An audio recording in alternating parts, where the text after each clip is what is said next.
Today we are covering a topic of business negotiations. We have selected several words and expressions that we can use to help understand the English being used to discuss this topic. For the sake of convenience, the whole process is divided into 7 stages, and we are going to focus on words, phrases, and grammar structures that help us successfully negotiate in business environment. The first stage is preparation.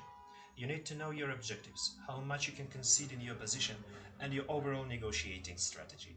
In addition, you should collect as much information as possible about your counterpart in terms of their needs, concerns, market situation, and so forth.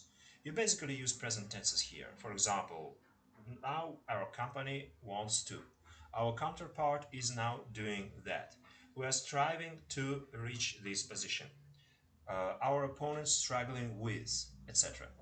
At the next stage, you start the negotiating process itself by building rapport.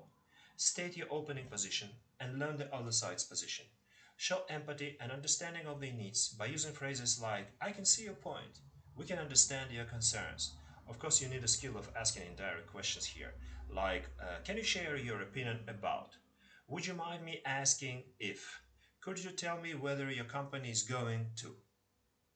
After that, you can show that you are prepared to move from your original position by using words like currently we're looking for, roughly, in the region, about, around, we would like to, we are hoping for, right now, probably, and try to detect same signals from the other side and respond to them accordingly. In the fourth stage of the negotiation process, make suggestions and find area or areas of agreement. The language used here is cautious proposals, like we could discuss the point.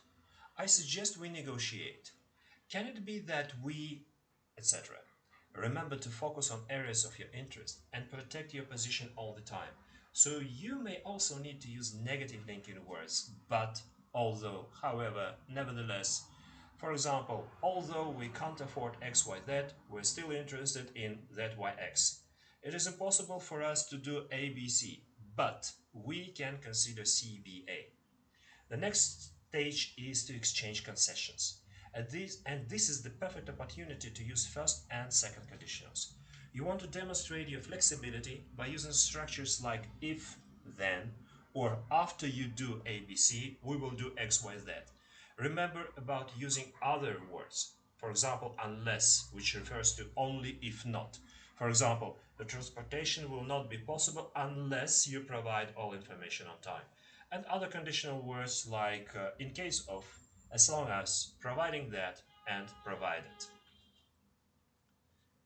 In the optimistic scenario, you reach an agreement and then you have to sum up it. Use phrases like to sum up, let me recap, so, to summarize, we agreed to, and so on. And now to the final step.